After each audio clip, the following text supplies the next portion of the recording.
Nicolas Morales, and this is the demo class for language arts at Colegio. So please, everybody, be welcome to today's class. How are you feeling today? Mister, we're feeling great. I'm feeling great, Mister, to be honest. I had a really good praise in my last quizzes, so I'm feeling great. Mister, I'm not feeling that well. I've been struggling with math, but whatever, Mister. Apart from that, I'm fine. I'm good.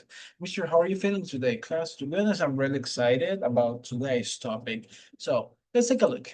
So this is today's class goal. Miguel, could you please read the goal, Mister? It says construct something with evidence.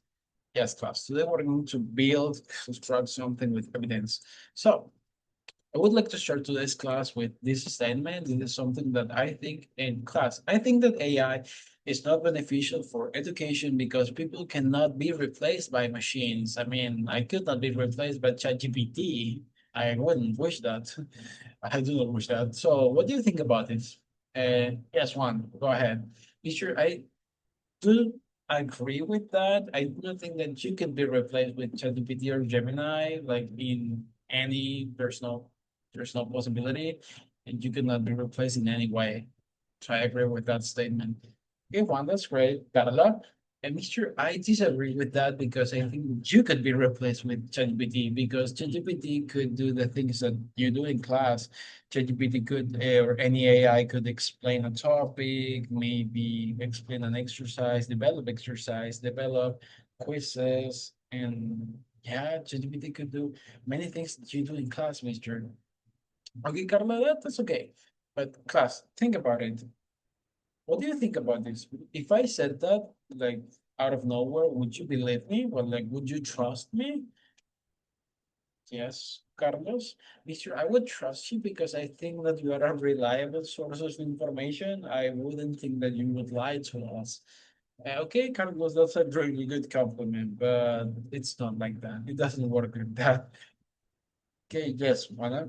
Well, Mister, I think that I wouldn't trust you at all because, like, yeah, that's something that you think, but what, how could you convince me that what you say is truth? And okay, yes, Juana, that's a great point, and that's today's topic, evidence. So, class one, please read this paragraph. This is something that I brought because I knew that you were not going to believe me. So this is some information that I found, and while I did some research to support my argument, which is that AI is not beneficial for you. So, Mr. I would like to read. Yes, go ahead. Mr. It says that AI systems, no matter how sophisticated, cannot replicate the empathy, encouragement, and nuanced understanding that human teachers provide. And the absence of such interactions may lead to feelings of isolation, especially for younger students or those who rely on emotional support from educators to succeed. So Mr. Short words, it says that AI cannot replace teachers because AI lacks like all of these human emotional features such as like providing like a warm feeling, like empathy. AI does not encourage us at all, and it could not imitate human interactions like never is true. So also if we want support, it says that like most of us would prefer or rely on support from a real human being. And if we like separate those things from education, like we may feel like isolated, we may feel alone, like us alone with machines. That doesn't for me that doesn't seem like a great future possibility. Okay, and that's acceptable. That's just what to think.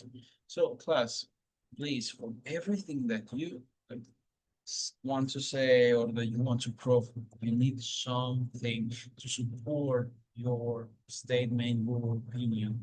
So this is what I found on the internet, but this paragraph is missing a lot of things. And I want you to take a minute, analyze it, and tell me what's missing. I mean, let's have fast. So, yes, go ahead. Mister, you said that you found this on the internet, right? Yes. So somebody else said this, right? Yes, you're right. So, Mr. If we want to say something that somebody else said, like we want to take their words, we have to use some symbols, right? Yes, you're right. And what was the name of those symbols? Uh, I don't remember, Mister. Does anybody else remember the name of those things? I think that I do. Hey, go ahead, Mister. Those are quotation marks, right? Yes, you're right. Those are quotation marks. We use quotation marks for what, Mister? Just to say something that somebody else said, and to like do not forget the person that who created that information. And you're right. We use quotation marks to express that where what we're saying comes from somebody else. What else are we missing, Mister? Something really important. If this comes from somebody else, then who said this? That's right. And those are these people, Yukie and Yuka and Ngozi. So what are Yuka and Ngozi? Mister, I think that like those are like last names because I do not remember and I have never seen the Yuka, but I have seen the Ngozi from Chimamanda, like this famous female author, Chimamanda Ngozi. So I think that those are last names, Mister.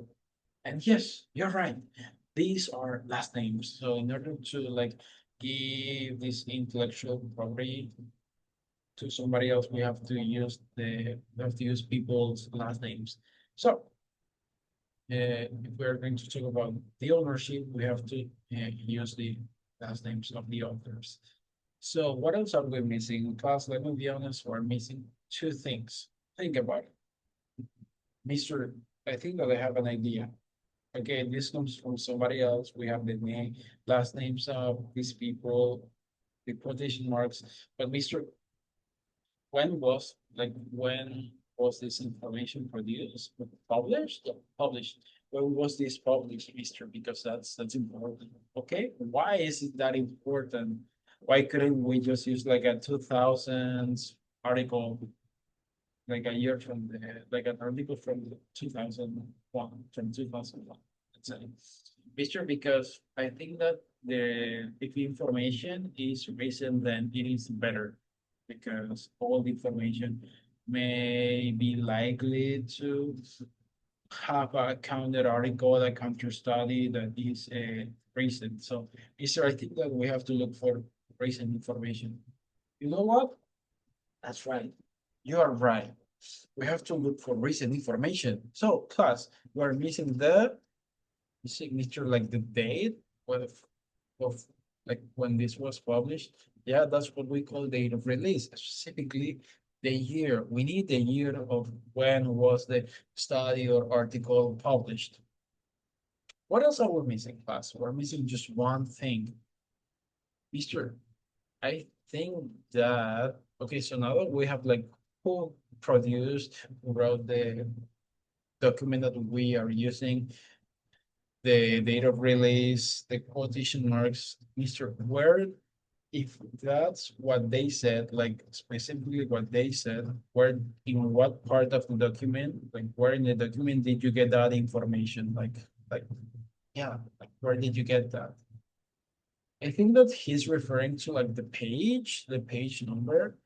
Because let me tell you something. I found this on page 65. So you're right. We were missing the page number. So far, what do we need in order to like write a good quotation to support our argument to like the other evidence?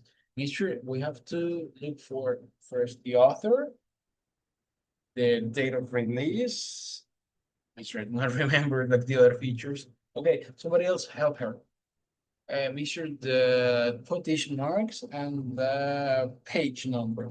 You're right. So we need these four features. As you said, as you mentioned, these four features are key.